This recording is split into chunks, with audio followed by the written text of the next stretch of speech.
de diálogo fraterno la historia de nuestro seminario ante las autoridades civiles en este lugar emblemático que lo vio nacer hace casi 2 siglos y medio.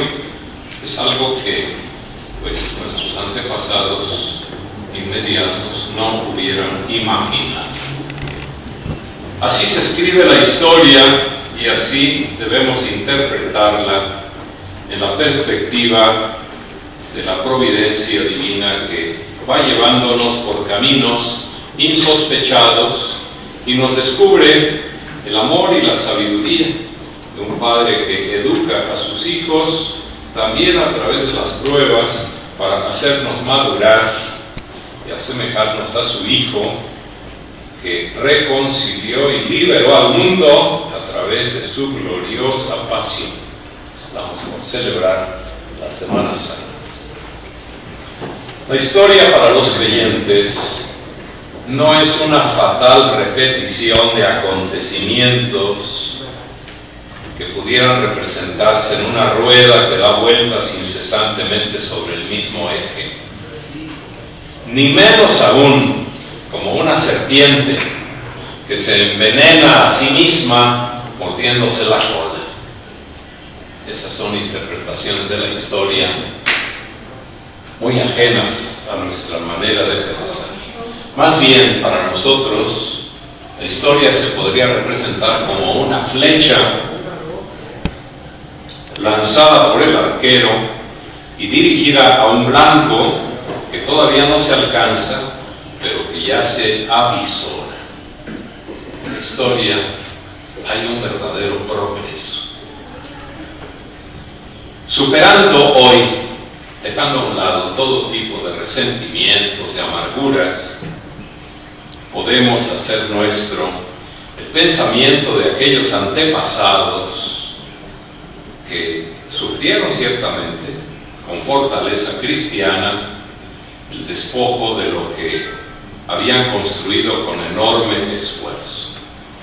Recordemos la reflexión de un señor Clemente de Jesús Munguía, que afirmó: hemos perdido todo menos los principios al ver arrojados de este magnífico edificio a alumnos y maestros en 1859.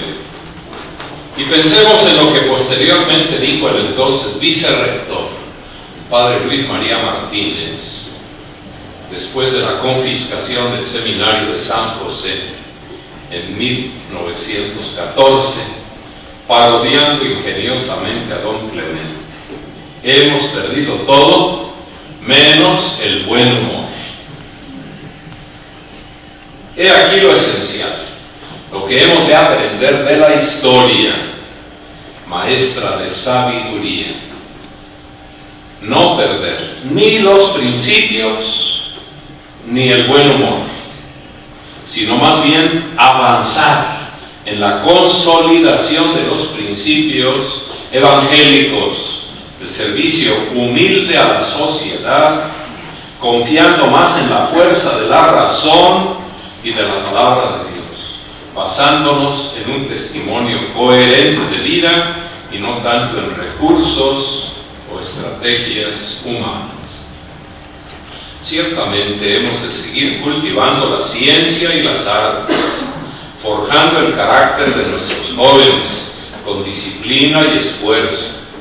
El seminario ha de ganarse el reconocimiento y el aprecio de la comunidad, formando a sus alumnos, como dice un himno que cantamos, con un espíritu de corazones recios, fuertes, audaces. El seminario que ha visto, como es este lema, otros vientos y otras tempestades, ha de cumplir hoy su tarea, estando a la altura de los tiempos y dando al pueblo de Dios ministros dignos, capaces de responder a los nuevos retos del momento. Recordemos la preciosa enseñanza que hace 50 años nos dio el Concilio Vaticano II al decir, como Cristo realizó la obra de la redención en pobreza y persecución, de igual modo la Iglesia está destinada a recorrer el mismo camino. Así, aunque necesite de medios humanos para cumplir su misión, no fue instituida para buscar la gloria terrena, sino para proclamar la humildad y la abnegación también con su propio ejemplo. Después de esta breve reflexión, me permito dar lectura a un valioso texto que amablemente me hizo llegar el doctor Carlos Errejón Peredo. Estaba invitado, pero pues no pudo asistir. La presente historia del seminario de Morelia, que se recoge en este libro, tiene 4 méritos. En primer lugar, cubre un lamentable vacío que existía en la historia de Michoacán y en la historia de la Iglesia en México. Una institución tan importante para el desarrollo de esta provincia y la vida de la Iglesia Católica no contaba con una memoria que abarcara todos los periodos de sus casi 2 centurias y media de existencia. Teníamos jirones de algunos periodos, varios muy apreciables, pero de otros escasa información, y de no pocos casi ni noticias había, y desde luego faltaba la visión de conjunto. En segundo lugar, este libro se apoya en un sustento bibliográfico, hemerográfico y archivístico muy respetable. Basta echar un vistazo a las notas, a las series de fuentes de información, para percatarnos que no estamos frente a una narración ficticia ni frente a afirmaciones que no se puedan comprobar y aquilatar según la fuente citada. 8 archivos consultados, 13 revistas o periódicos escrutados, hasta 274 títulos de libros, capítulos de libros y folletos, amén de 7 páginas web, nos dan cuenta de la rica información con que se nutre. Y faltaba decir que hubo 4 entrevistas. Cae por su peso que no todas estas fuentes gozan del mismo grado de valor y utilización. Juan Buitrón, Agustín García, Ana Lilia Olaya son algunos de los más importantes y recurrentes precursores en este camino, aún no concluido. Pero sin duda las investigaciones de los autores Luis Daniel Rubio Morales y Ramón Alonso Pérez Escutia, puestas el trabajo de explorar lo sabido y lo no sabido, han constituido la mayor aportación de datos en esta historia, quienes además no solo amontonaron información, sino la armaron y le fueron dando sentido. Precisamente el tercer mérito consiste en la estructura proporcionada del trabajo. La obra discurre en 5 tramos que por la naturaleza misma de los acontecimientos que se narran podrían ser 5 actos de un largo drama, donde los datos estadísticos y de fechas alternados con multitud de semblanzas biográficas frecuentemente ceden el lugar a tensos episodios de profundas reformas internas o tiempos heroicos en medio de persecuciones y exilios, junto con retornos y años de constructiva paz. Los 5 tramos que estructuran la obra están equilibrados, ninguno es desmesurado, ninguno es raquítico. Los primeros 3 abarcan de los prolegómenos y la fundación en 1770 hasta los inicios de la Revolución Mexicana. El tercero y el cuarto abarcan 103 años, comprendiendo el peregrinar de la institución, que más que estoico, lo compararía yo con los 40 años de las tribus de Israel por el desierto, cosa que embona con el último tramo, la tierra prometida, o más prosaico, el regreso a casa. El cuarto mérito de la presente historia estriba en su objetividad, lo cual no quiere decir que esté ausente la subjetividad de los autores y la de sus fuentes de información, pero se aprecia claramente el intento de superar aquellas visiones excesivamente laudatorias que acababan por ser panegíricos y como contrapunto excesivamente condenatorias que terminaban por ser diatribas. Bien sabemos los momentos dolorosos de nuestra historia en que las posturas antagónicas se polarizaron, enfrentando en guerras y violencia a hermanos del mismo suelo. La independencia, la reforma, la revolución, con sus secuelas, son temas que hasta las últimas fechas han podido ser afrontados por una historia más profesional que ideológica, con el ánimo de comprender a todos los actores de la historia y no con el propósito de hacerlos inmaculados a todo trance o de condenarlos como reos. Sin menoscabo de esta objetividad, a pesar de innegables claroscuros, como los tiene toda institución educativa, es patente, gracias a este libro, el saldo final, ya no solo de comprensión, sino de valoración, arroja como resultado que el seminario de Morelia ha sido fuente de bienes y servicios para la sociedad, un orgullo para la patria y una bendición para la Iglesia. Gracias, maestro Carlos Cerrejón, y gracias a ustedes por su amable atención. ¿Qué significa hoy hacer memoria o hacer historia? Atrás ha quedado la concepción de la historia como simple registro o memoria del pasado, entendido como una etapa superada en los esquemas del pensamiento positivista y kantiano, donde la historia se sucede por etapas que van quedando atrás. Hoy en día, el pasado es una realidad que deviene, una existencia que perdura, una entidad que crece y se renueva.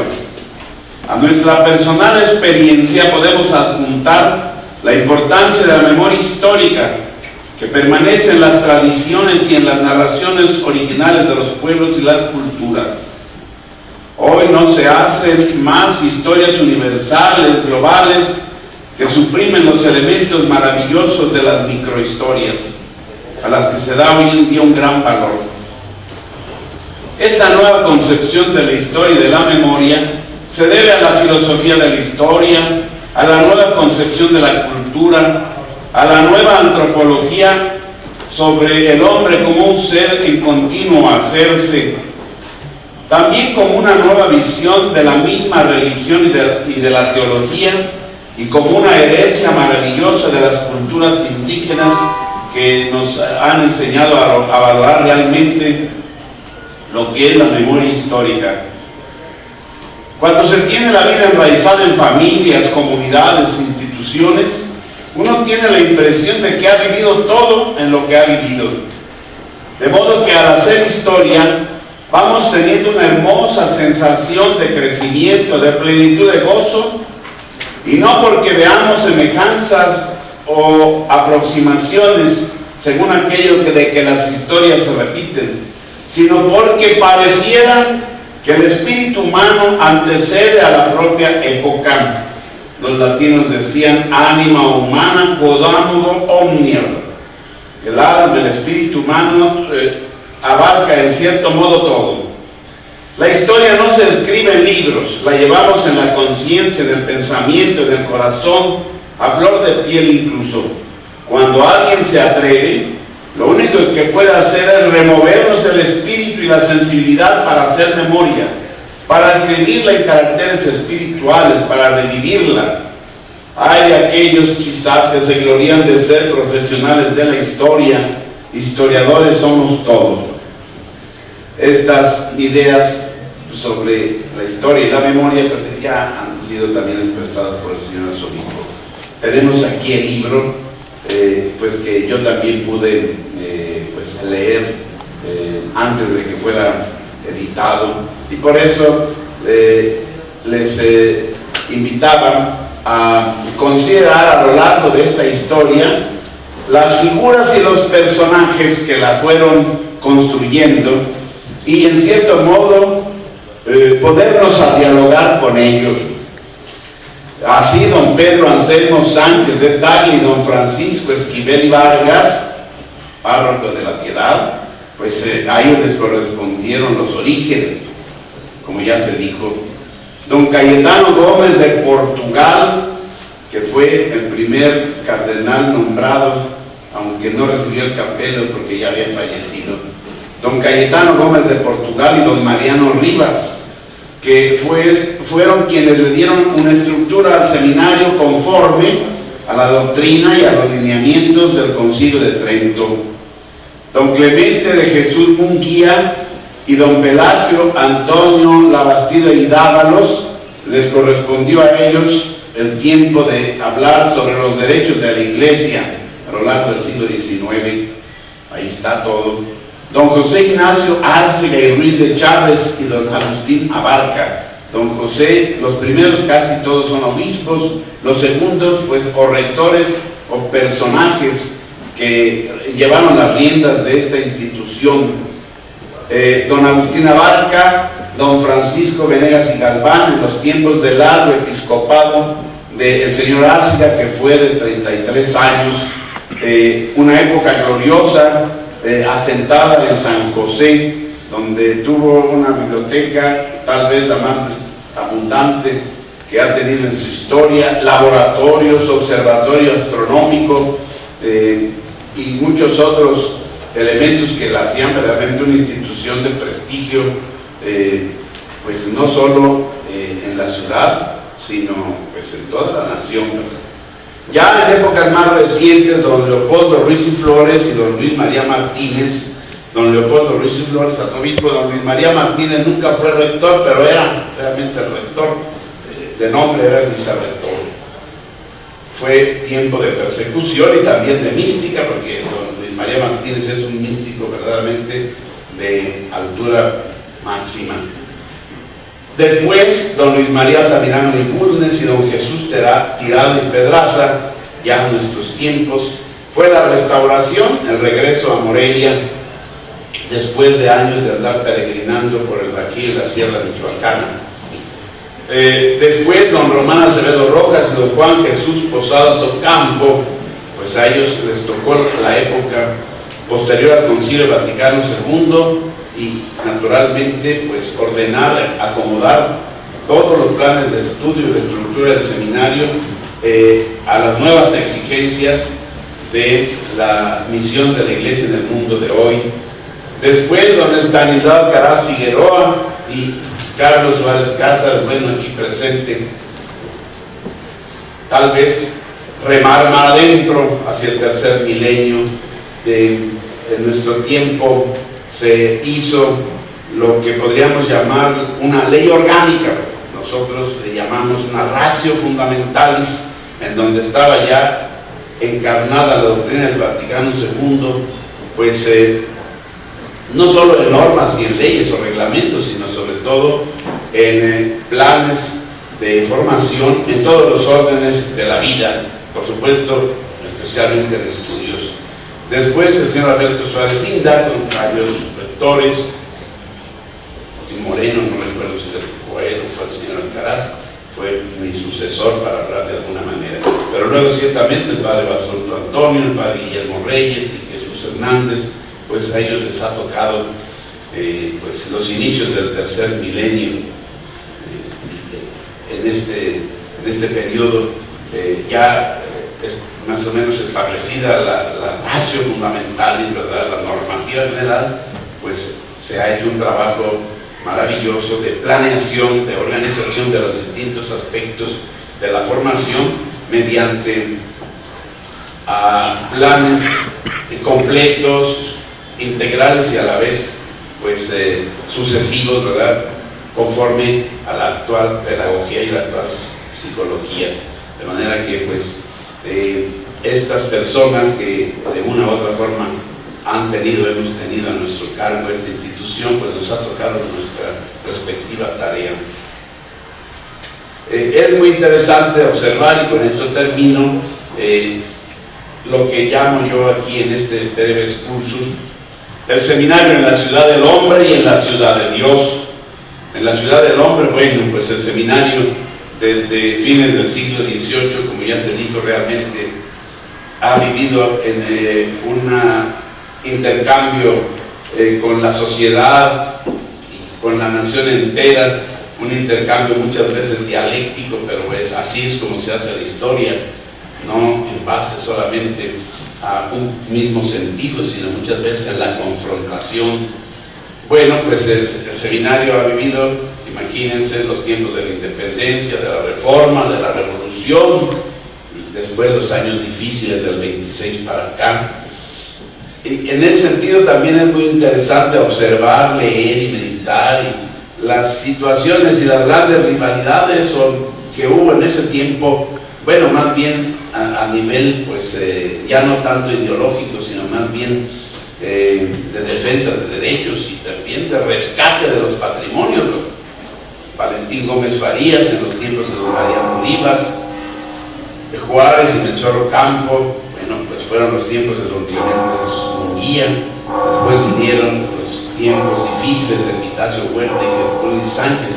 Ya se aludía a estos tiempos en que el seminario pues fue despojado de sus instituciones, y en los tiempos de Calles, Obregón y Cárdenas, para citar ya gente contemporánea. Bueno, pues en este tiempo también hubo figuras señeras que ya me tocó conocer.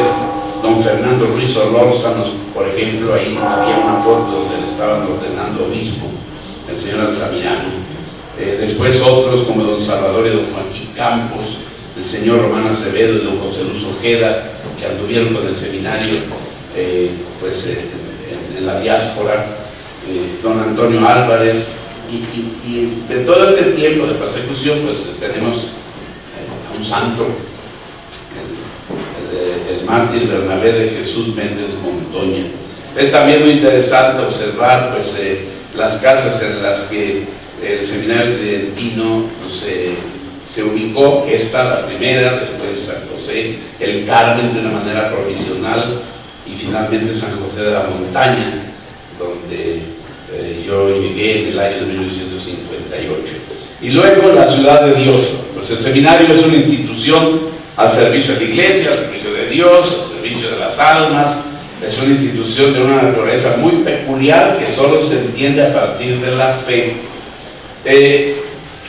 Esta etapa final del último centenio, del último siglo, se fue conformando desde fines del siglo XIX y principios del XX. Los que vivimos en el seminario a mitad del siglo XX, pues es bueno conocer desde cuándo se fueron,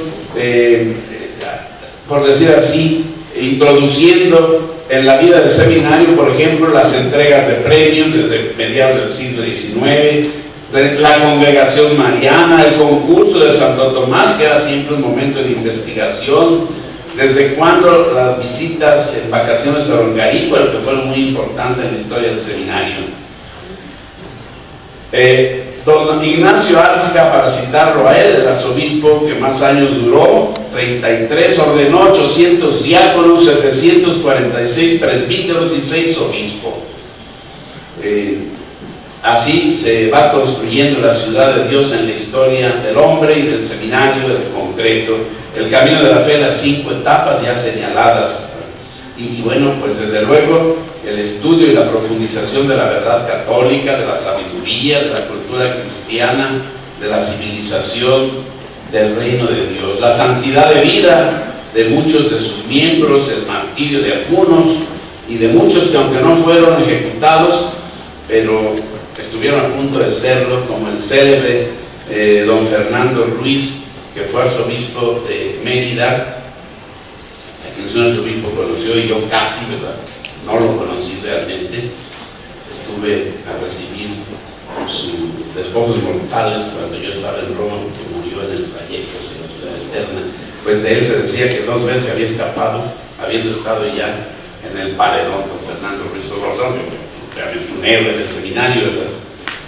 Y bueno, así hubo otros.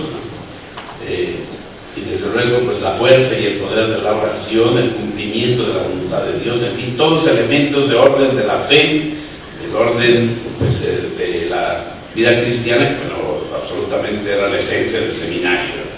Y después ese tiempo de Montezuma, del que no se dirá nada, pero que fue importantísimo cuando en tiempos de la persecución del 26 al 29, los obispos de Estados Unidos, en un acto de una generosidad verdaderamente encomiable, le compraron un hotel en Nuevo México y se lo ofrecieron al episcopado mexicano para que se fueran a estudiar allá, puesto que en la patria eran tiempos difíciles. Ahí tenemos reseñada esta época, donde salieron toda clase de personalidades y de obispos, y otro, pues, Monsignor Posada no fue allá, iba a decir cardenal, así como no el señor don Adolfo Ruiz, el señor Corrillo, todos ellos fueron montezumenses. Montezuma, una época verdaderamente épica. Y luego también en esta época de principios del siglo XX, para lo que respecta al seminario de Morelia, se mandaron a Roma cantidad de estudiantes para perfeccionarse allá en las ciencias eclesiásticas, que después fueron nuestros maestros aquí. Yo quisiera terminar diciendo una lista aquí, un poco larga, no tanta, pero sin embargo muy significativa. El seminario de Morelia ha dado, pues, personajes ilustres en todos los órdenes casi de la vida, porque aquí se formaban abogados, literatos, humanistas, incluso en tiempos en que ya, digamos, el seminario era estrictamente clerical, ¿verdad? Pero había estos recursos también. Pero bueno, de cualquier manera, cualquiera de ustedes comprenderá que los obispos, pueden ser que sea la gloria de una institución como es la del seminario. Voy a leerles nada más sin detenerme y con eso termino. Me faltará uno o dos, pero no más. Don Luis María Martínez Rodríguez, se formó aquí en el seminario de Morelia. Don Rómulo Betancourt, segundo obispo de Campeche. Don Nicolás Corona, obispo también de Papantla. Don José María Cáceres y Martínez, rector de ese seminario, segundo obispo de Zamora. Fernando Ruiz Solórzano, ya citado. José Villalón de Mercado. Victorino Álvarez Tena, estos ya de nuestros tiempos. Jesús Tirado Pedraza, Manuel Castro Ruiz, Manuel Pérez González, José López Lara, Alfredo Torres Romero, Román Acevedo Rojas, Juan Jesús Posadas Ocampo, el cardenal Posadas se formó aquí, de P a Paco, diríamos. Él no fue ni a Montezuma, no fue ni a Roma, y yo siempre dije que quizá era el único cardenal de la Iglesia Católica que no tenía ningún título. Creo que sacó de secundaria, hacía título de suficiencia, ¿verdad? Don Estanislao Carazo, Fidel Cortés, don Alfonso Sánchez Tinoco, don José María Hernández, y luego ya, pues, Carlos Suárez Casas, Alejo Zavala Castro, Octavio Villegas Aguilar, Leopoldo González González, Carlos García Merlos, Enrique Díaz Díaz, Manuel Samaniego Barriga, Rodrigo Aguilar Martínez, Francisco Moreno Barrón, Juan Espinosa Jiménez, también don Sabás Magaña, que se me había olvidado. En fin, fueron como 35 obispos que, vamos a decir, en el siglo XX surgieron de esta institución. Bueno, pues este momento que estamos viviendo es un momento verdaderamente esperanzador. Un momento no solo de reconciliación, tal vez sí se quepa este bendito término, pero sobre todo quizás un momento que nos invita a juntar las sabidurías. La sabiduría de la Ilustración y liberal también tenía su sabiduría, toda esa filosofía. Muchas de las cosas que hoy nosotros defendemos como derechos de la razón, pues ahí están. Y luego, qué decir, ¿verdad? Pues una sabiduría humanista cristiana, ¿verdad? Incluso católica, pues, que también, desde luego, en ese seminario fue un seminario que se hizo, o sea que estoy acabando de decir algunas cosas sobre algunos de los personajes de este seminario, la sabiduría cristiana, ¿verdad? Bueno, el mundo de hoy y el futuro necesita de todas las sabidurías para formar a las nuevas generaciones y para recrear un poco nuestra sociedad, nuestra patria, nuestra iglesia. Esto fue más o menos un resumen de algunas ideas que expuse en el prólogo. Mi buen amigo me pidió también a mí, así que le hiciera yo el prólogo y no me pidió autorización, me dijo que se lo hiciera. Gracias, mi amable. El asunto de esta obra tiene cualidades sumamente originales. Ese es uno de sus valores. La primera originalidad es que es obra de dos instituciones que estuvieron como en pleito, los nicolaitas y los seminaristas. Todavía en mi tiempo, el rector del Colegio San Nicolás puso un letrero ahí donde se decía: se busca al presbítero jesuita Carrillo Cáceres. Y había premio para que me agarrara. Qué difícil, qué situación tan difícil vivimos. ¿Y quién iba a decir que íbamos a llegar a una colaboración tan importante como esta?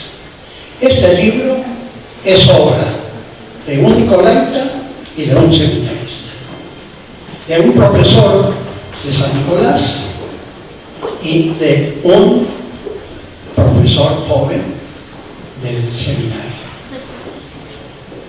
Esto yo creo que es el primer mérito. El primer mérito de colaboración.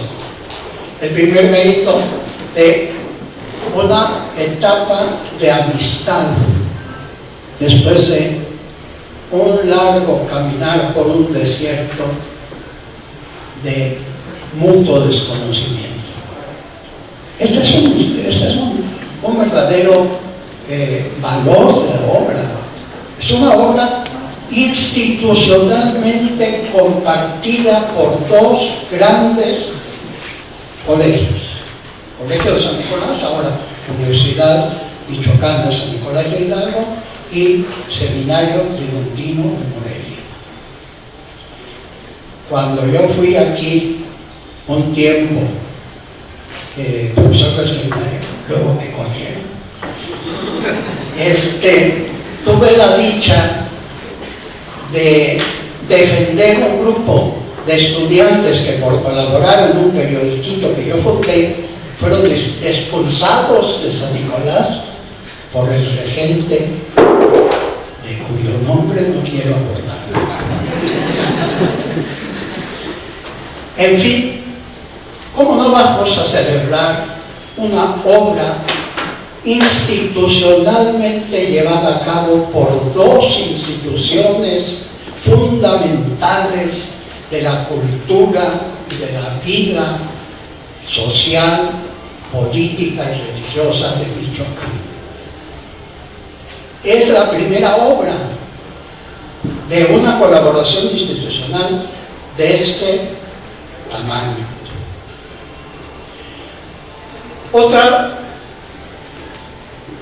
Otra cualidad que reconozco en esta obra es su objetividad.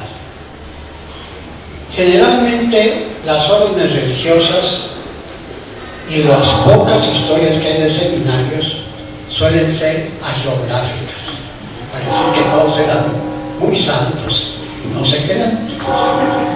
Porque no se trata de hacer hagiografía, no se trata de hacer historia de santos, se trata de hacer historia de hombres que tenían que gastar su vida en la educación de la juventud. Y el Colegio San Nicolás y el Seminario Tridentino de Morelia se dedicaban sobre todo a formar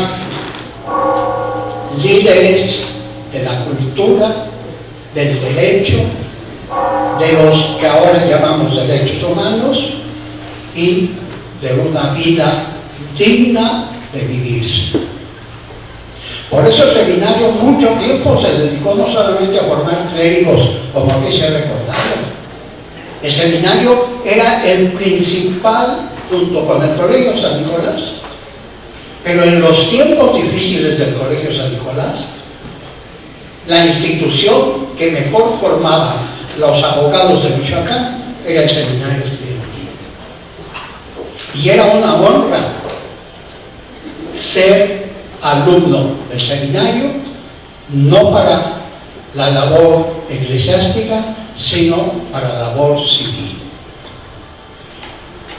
Uno de los méritos de esta obra es que reconoce y hace conciencia de que el Seminario Tridentino de Morelia fue forjador de hombres de bien.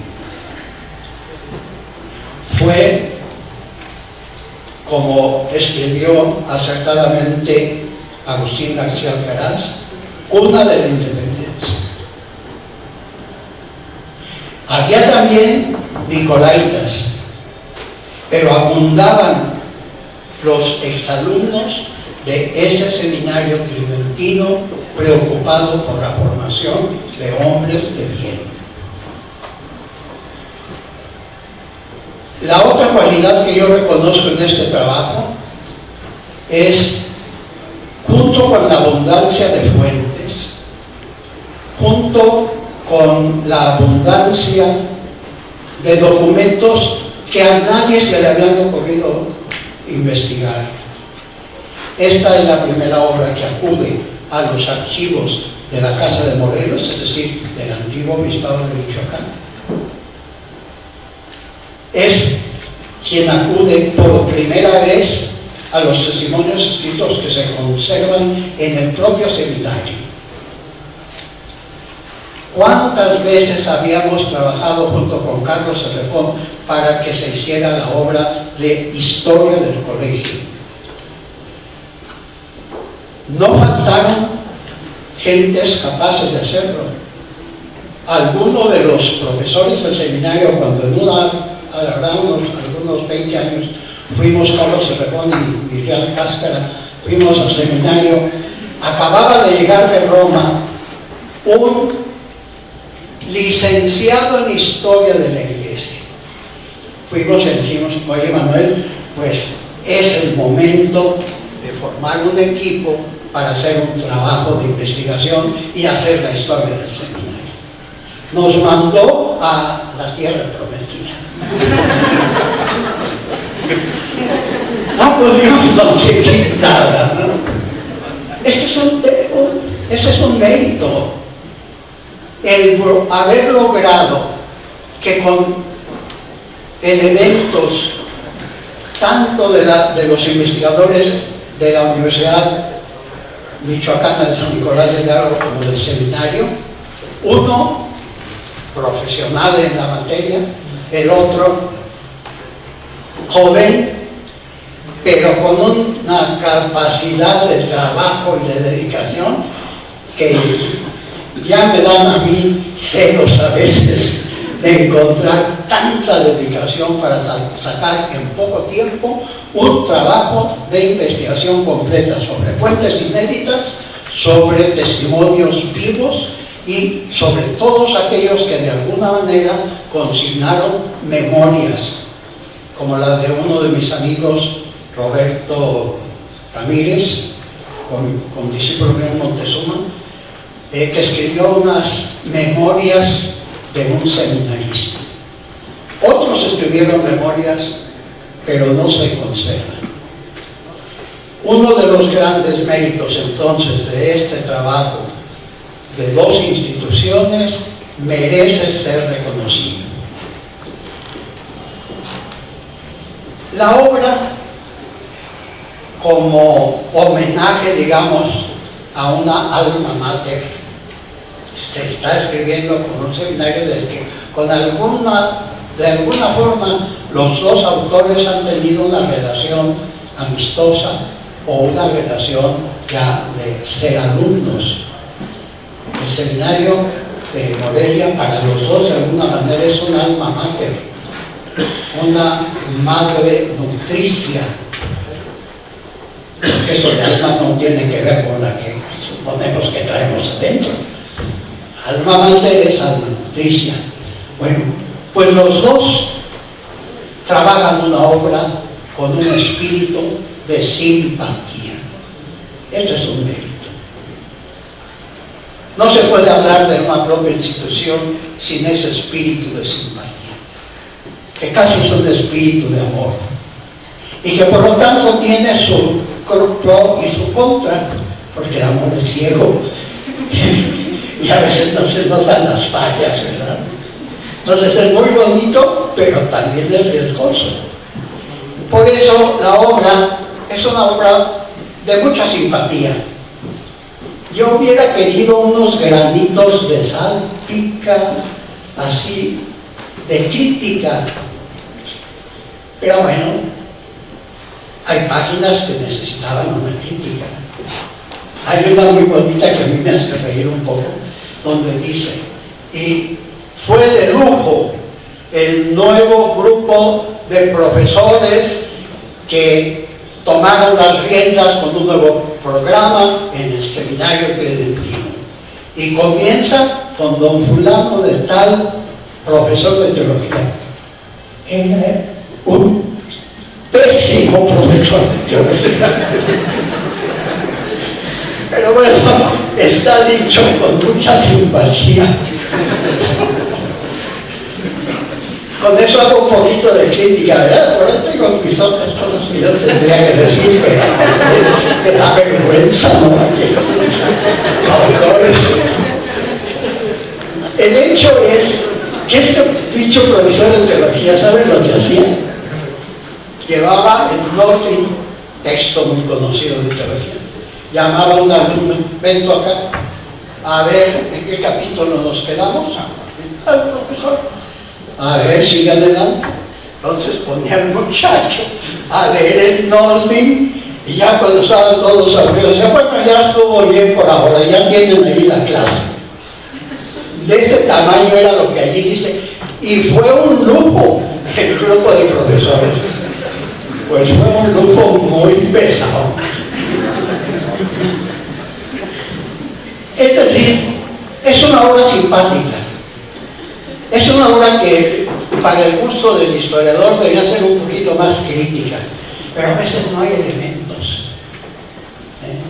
Es muy difícil percibir por qué ciertos personajes, ciertos rectores, llegaron a un nivel muy alto de reconocimiento y de pronto cayeron y fueron a dar por allá un rincón. Ese mismo profesor de teología, que yo de todos modos quería mucho, él me decía, fuimos a ver un día con 3 amigos, Nicolás, Chema Patiño, de los Toros aquí de Guadalajara. Lo fuimos a ver a este rector y nos dijo, ay muchachos, no saben que estoy pues muy desanimado, hombre. Estoy en una situación muy difícil. Ya lo que quisiera es ir a encerrarme en un convento y pasarme ya los últimos días de mi vida. Testimonio de este profesor que tuvo que luchar desde su gran nivel de reconocimiento hasta un nivel casi de destierro. El seminario no puede tratar todo. La obra esta que es sobre el seminario no puede tratar todo, pero sí se necesitaría un poquito más de sentido crítico. Y no crean que me da pena criticar, porque siempre hay críticas que son bastante buenas.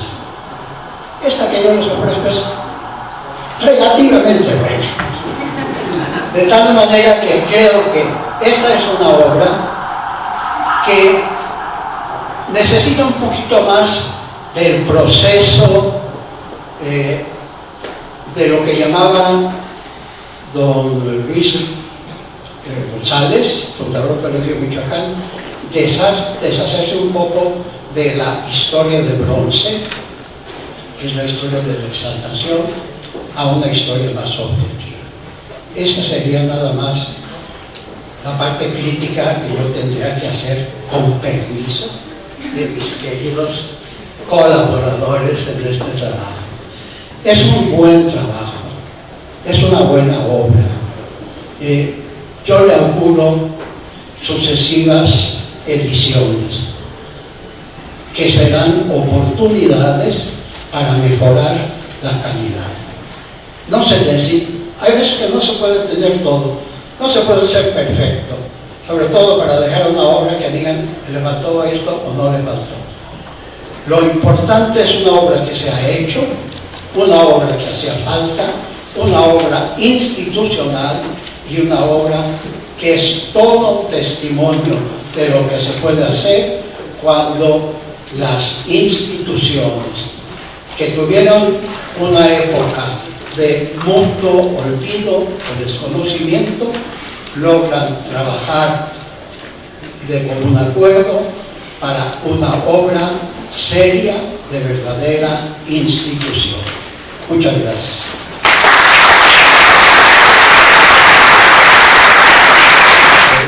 Bueno, muy agradecido con esta concurrencia histórica. La verdad lo podemos aquilatar, así lo hemos comentado, no lo podíamos creer que pudiera lograrse este evento académico de esta magnitud. Estamos haciendo historia en muchos aspectos.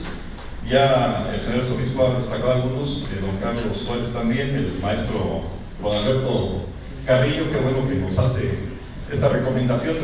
Como él mismo dice, es muy difícil entre este mar de personajes y demás, pues hacer una aquilatación, y sobre todo cuando uno no tuvo la oportunidad de conocerlos, trata uno a veces de leer entre líneas, a veces de manera errónea, ¿no? En este caso, pues el lujo se nos fue el lujo se nos trastocó por ahí, ¿no? Bien, sí, quiero congratularme con esta reflexión que hace el padre de esta comunión de instituciones. En este caso, también aquí hay alumnos de la Facultad de Historia de la Universidad Michoacana. De hecho, estamos repitiendo un proceso histórico. De hecho, estamos tomando una clase el día de hoy aquí.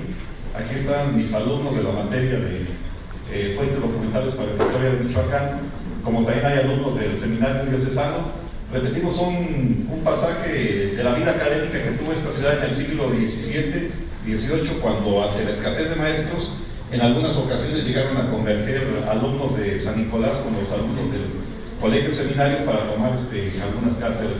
Qué bueno, nos congratula sobre todo esta convivencia armónica, civilizada, desinhibida, ¿no? Incluso también aquí vemos hasta normalistas con el profesor Armando Mauricio, que también de alguna forma la escuela normal pues tuvo alguna intersección ahí en su vida. Algún tiempo la escuela normal estuvo en el viejo colegio, en el viejo edificio de San José. En los años posteriores a la Revolución Mexicana ahí también funcionó la incipiente escuela normal fundada por el gobernador Alfredo Elizondo.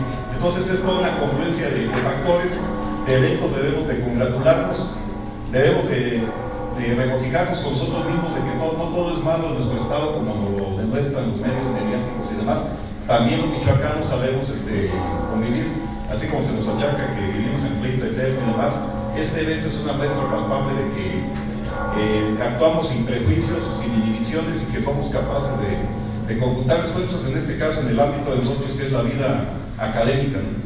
Rememorar personajes, como decía el padre Alberto, sería largo, ya se ha referido de manera amplia. Si quiero recordar solo dos apóstoles de la formación reciente de este país: el cardenal Posadas, cuya trayectoria es más conocida por los que tenemos una edad mediana. Los jóvenes probablemente no sepan el sistema democrático que hoy gozamos los mexicanos. Él murió también en una condición muy precaria, violenta, en 1984.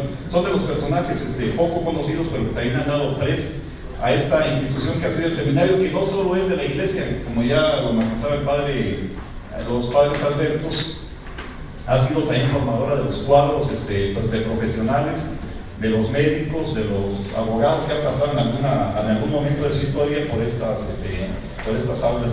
Entonces, solo agradecer esta oportunidad a las autoridades estatales, diocesanas, que tuvieron a bien tenernos confianza para hacer este evento que el día de hoy nos congrega a todos, y repito, marca un hito en la historia de Michoacán, sobre todo por presentarse en este inmueble que es histórico y que marca el origen de una de las instituciones pilares de la cultura michoacana, de lo cual debemos de congratularnos, llevarnos siempre a donde vayamos como una muestra de orgullo de que no todo es malo en nuestro Michoacán, sino que también sabemos construir para bien de la sociedad y de la patria. Gracias.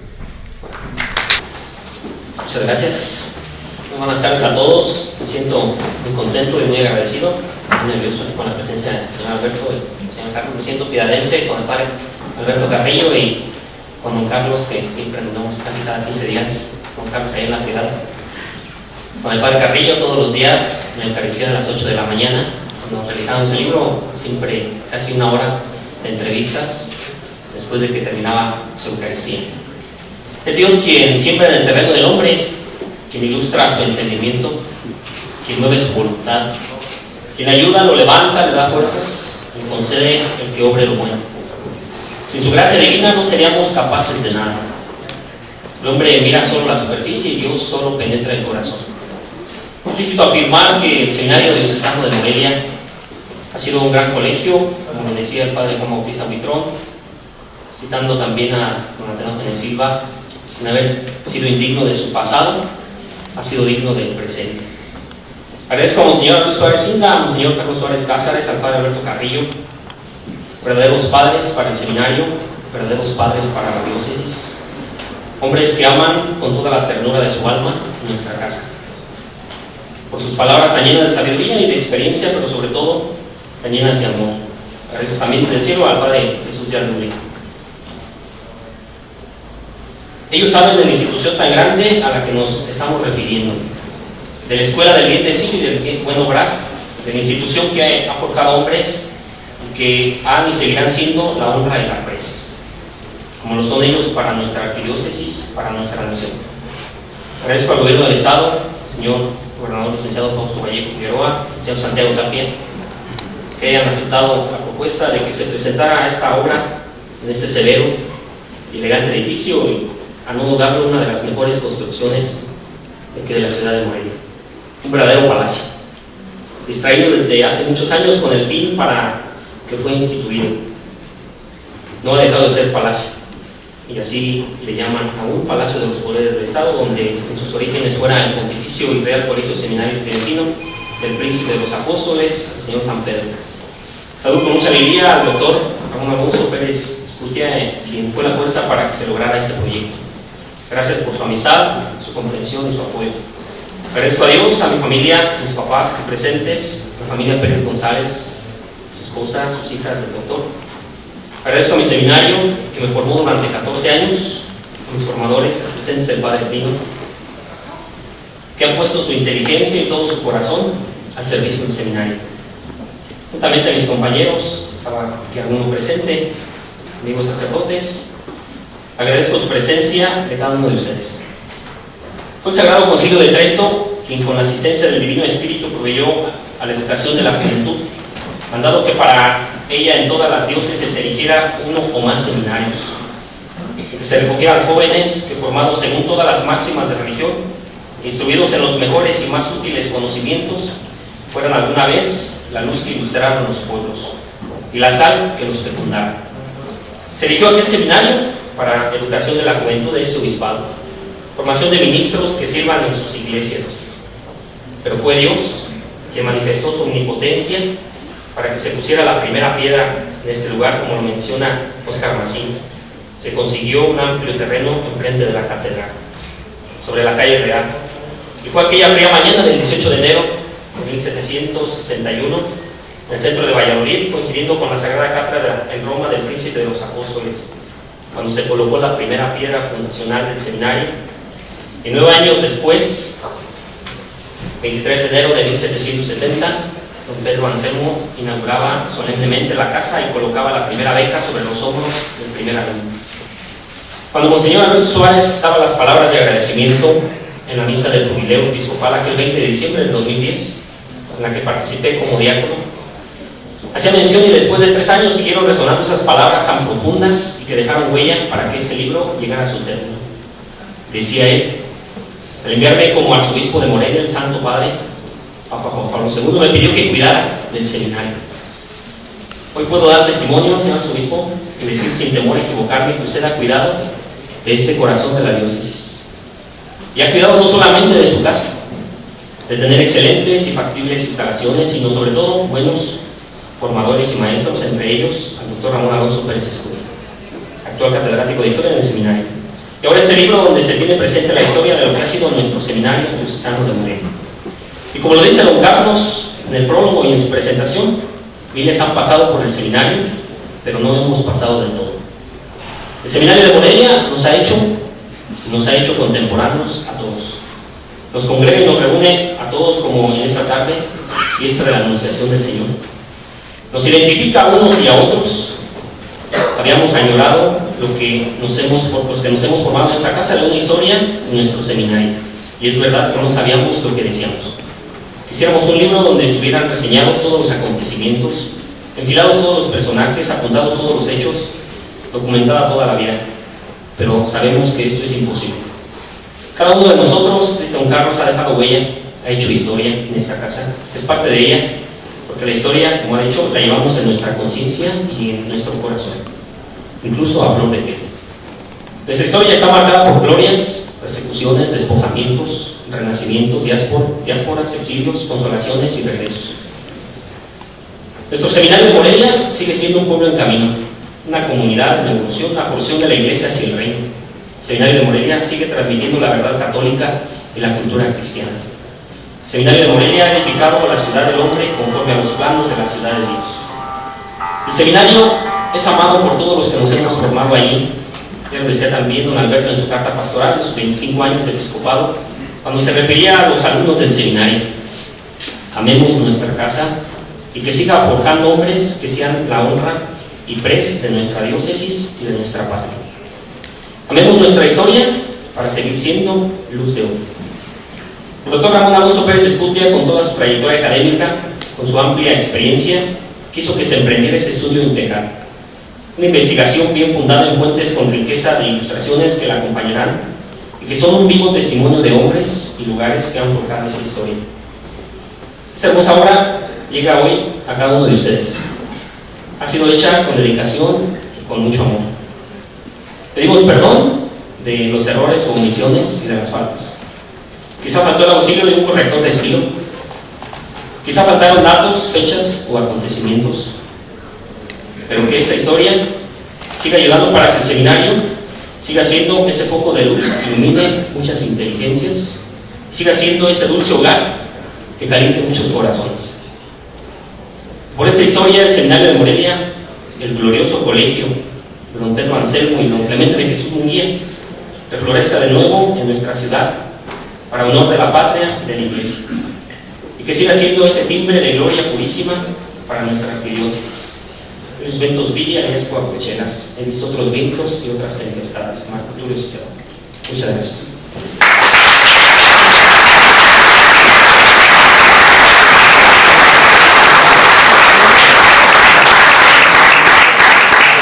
Pues bien, a nombre de la Arquidiócesis de Morelia y del Seminario Diocesano, agradecemos el apoyo incondicional y la total disposición para la presentación de la presente obra, de manera especial a usted, señor gobernador, licenciado Fausto Vallejo Figueroa, y a todos los miembros de su gabinete. Muchas gracias. A todos, muchas gracias por su presencia. Nos llena de alegría el haber participado en este histórico y valioso acto de presentación del libro Luz de ayer, luz de hoy, historia del Seminario Diocesano de Morelia. Muy buenas noches a todos. Gracias.